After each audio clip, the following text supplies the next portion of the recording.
Banks spent decades trapping black families in a cycle of debt. Yet in the 1960s, thousands of black men paid for every car, home, and appliance with cash, shutting the door on creditors entirely. Their secret was a code passed down through generations, forged in the shadow of sharecropping and redlining. Why did this proud discipline flourish precisely where American banking wanted it gone, and what did it cost to keep? The roots of resistance run deeper than you think. Sharecropping defined the economic reality for countless black families after the Civil War. On paper, it offered a chance at independence, but in practice, it chained generations to land they could never own. Landowners set prices for seed and tools, kept the only ledgers, and charged interest so steep that a good harvest meant little. At the end of each season, families learned they owed more than they had earned. Debts piled up year after year with no escape. The law backed the landlords, and violence enforced the rules. For many, freedom meant trading one master for another. This time, the master was debt. Decades later, federal policy drew new boundaries. In the 1930s, the Homeowners Loan Corporation created maps that colored black neighborhoods in red, labeling them too risky for investment. Banks followed the lines. Mortgages, business loans, and even basic checking accounts were denied to anyone living inside the red zones. The GI Bill, celebrated for building the white middle class, offered little to black veterans. Only 2 out of more than 3,000 VA-backed home loans in Mississippi in 1947 went to black applicants. In cities across America, home ownership became a distant dream. By 1960, just 38% of black families owned their homes, compared to 64% of white families. The price of a loan, if one could be found, often came with higher rates, more fees, and the constant threat of repossession. These policies did more than block access to credit. They taught that borrowing from banks could mean losing everything. Wages could be garnished for a missed payment. A single late bill could bring public shame or eviction. Families learned to distrust official promises and to see debt as a danger, not a tool. The lesson passed from parent to child. When you owe, you are not free. Cash became the shield. Every dollar seed was a step away from the trap. In the shadow of these systems, a code of self-reliance grew, not out of myth, but out of necessity.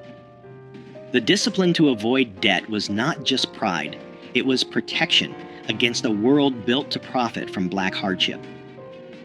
A father stands at the counter, bills stacked in his hand, eyes steady as the salesman counts every dollar. No loan paperwork, no interest rates, just the slow, deliberate handoff of hard-earned cash. In kitchens across the country, this scene played out for refrigerators, washing machines, even used cars, anything big enough to threaten the family's security if it came with a monthly bill. The ritual was the same, months, sometimes years, of saving, each payday bringing the goal closer. The cash might be hidden in a coffee can, tucked behind flour in the pantry, or slipped beneath a loose floorboard. On the day of the purchase, children watched as fathers smoothed out creased bills that had passed through too many hands to count. Each dollar carried the weight of sacrifice, a skipped treat, an extra shift, a winter coat handed down one more season. Ownership meant more than pride. It meant safety. A car paid in full could not be repossessed after a missed payment. A refrigerator bought outright kept food cold, no matter what happened at work. The family's roof stayed over their heads because there was no mortgage for a bank to call in. The lesson was clear. If you could not pay cash, you waited. Debt was not just a number. It was a risk, a lever someone else could pull to take away what you had built. Stories passed down in living rooms and on front porches told of neighbors who lost everything over a single missed payment. The warning was woven into every decision. Don't owe nobody. Fathers taught sons to count their bills twice, to demand a receipt, to walk away from any deal that required a signature promising money not yet earned. Even the smallest purchases came with a sense of ceremony. The act of paying in cash was a declaration no bank, no landlord, no creditor could claim a piece of what was yours.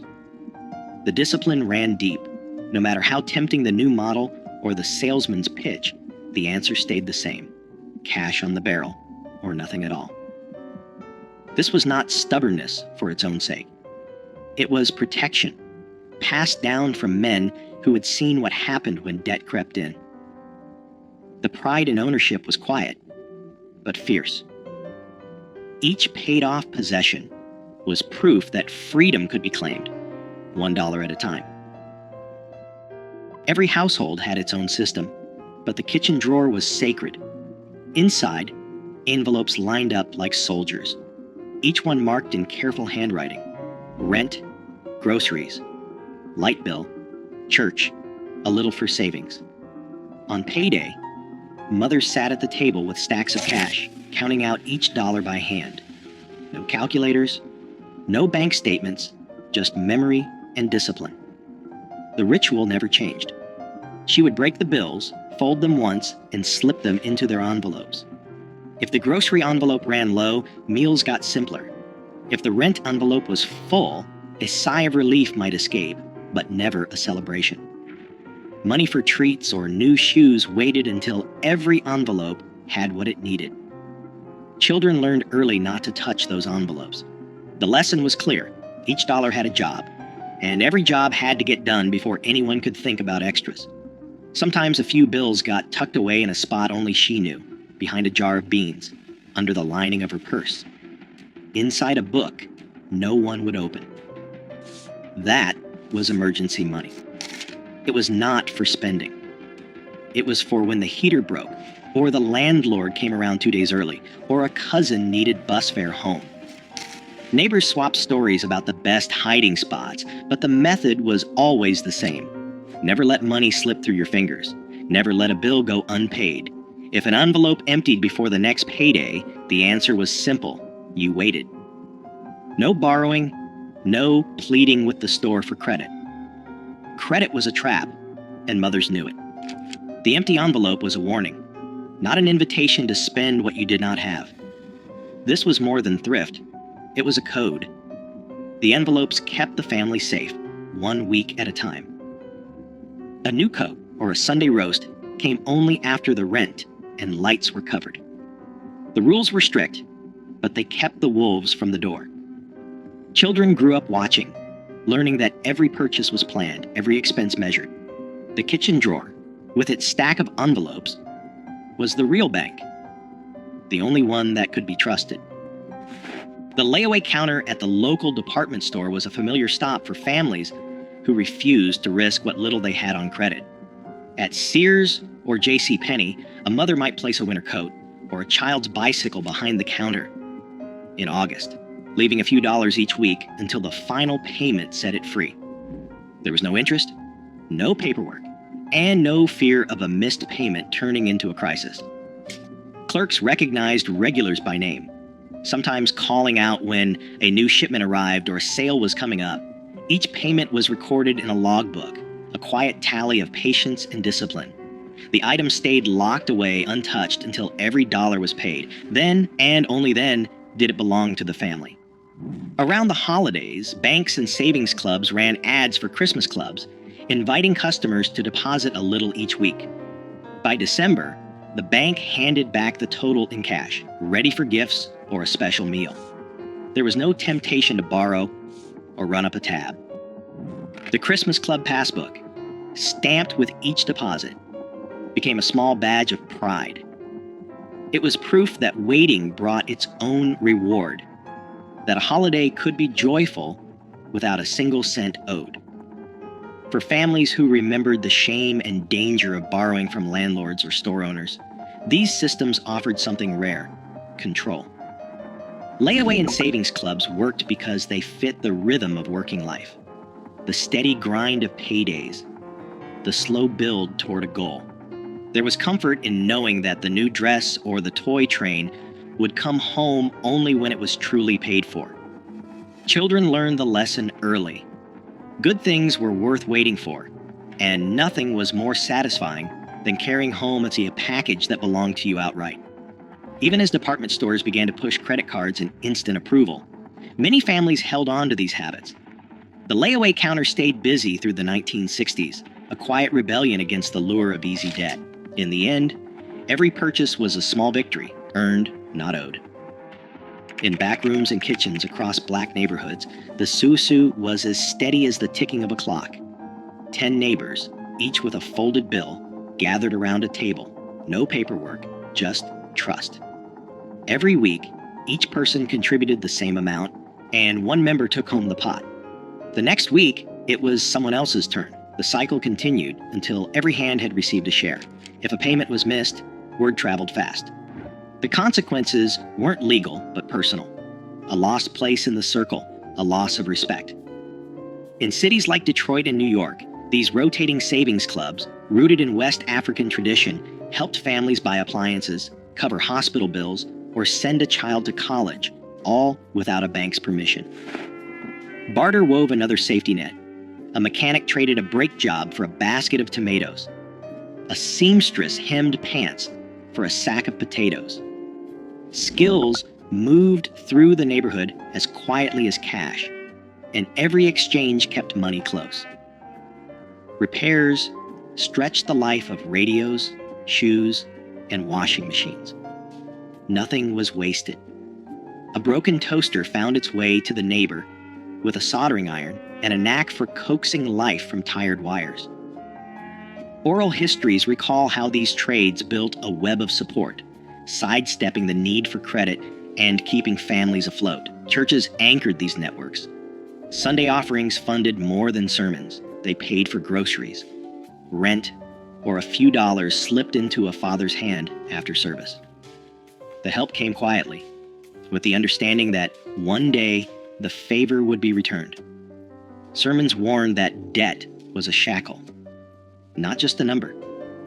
The church's aid was both spiritual and practical, reinforcing the lesson that freedom meant living within your means. Insurance agents from North Carolina Mutual and Atlanta Life walked door to door collecting dimes and debit books. These small premiums bought peace of mind, a dignified funeral, a cushion for hard times. The agent knew every family by name. Miss a payment, and the agent returned, not with threats, but with concern. Accountability ran both ways.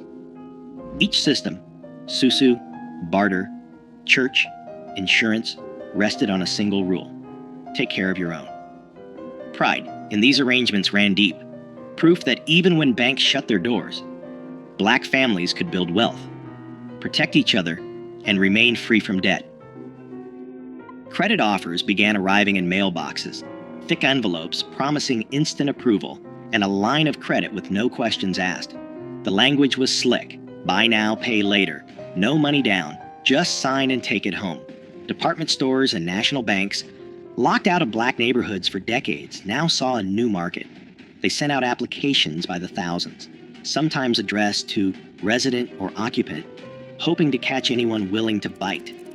The numbers looked tempting: a bank AmeriCard with a $500 limit, a Sears card for new appliances, a department store line for back-to-school clothes. But the fine print told a different story. Interest rates hovered at 18%, sometimes higher. Annual fees chipped away at any savings. Miss a payment, and penalties stacked up fast. Late fees, higher rates, even threats of wage garnishment. Newspaper ads and radio jingles painted credit as a ticket to the American dream. In reality, the terms were designed to keep balances growing. A $200 refrigerator bought on credit could cost $350 by the time it was paid off. Department stores trained clerks to pitch store cards at the register, offering discounts on the first purchase but locking families into revolving debt. Some banks used out-of-state charters to sidestep local usury laws, importing higher Nebraska or South Dakota rates into cities like Detroit and Chicago. Letters arrived every week, each one promising a better life, each one a trap disguised as opportunity. The pressure was relentless. For families who had learned to save every dollar, the flood of offers felt like an attack on their discipline. The old code, wait, save, own, met a new world where patience was out of style and debt was sold as freedom. The first cracks appeared when neighbors started showing off new furniture, or cars bought on credit, the price hidden behind a monthly bill. Banks called it progress. For many, it was the beginning of a new kind of risk. The old rules began to slip away in the late 1960s. Factories that once offered steady paychecks shuttered their doors, leaving entire neighborhoods without work. In Detroit, Chicago, Newark, and Watts, unrest swept through the streets. Businesses boarded up windows or left town altogether, taking jobs and stability with them. The corner stores that once offered layaway stopped offering the service, shifting to cash or credit-only policies as insurance costs soared and profit margins shrank. Families who had always relied on cash found their budgets stretched thin by rising prices and shrinking incomes. Savings, hidden in coffee cans and envelopes, vanished quickly when paychecks stopped coming. The Susu circles, once tight and reliable, struggled as members lost jobs or moved away. Even the church, a last line of defense, faced dwindling offerings as more families needed help than could give. The safety nets that had protected generations began to fray. Some men took on odd jobs or hustled for cash, but the steady grind that had made saving possible was gone. The discipline that had kept debt at bay became harder to sustain when every dollar was needed just to get by. Temptation grew as neighbors, desperate to replace what was lost, began to accept the credit cards and easy loans that filled mailboxes.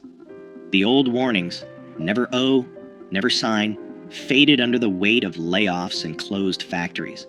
What had once been a badge of pride, living debt-free, felt less like a choice and more like a memory.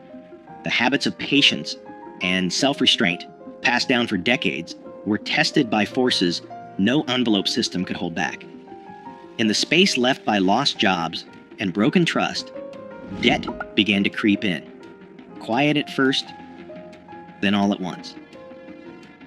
Today, consumer debt in Black communities stands at record highs, while payday lenders crowd out old systems of mutual aid. The strategies once born of necessity now hold a blueprint for financial resilience, especially as predatory credit adapts with every decade. The question isn't whether those cash-based codes still matter. The question is, who has the power to remember and who profits if we forget? Let your thoughts spark the conversation.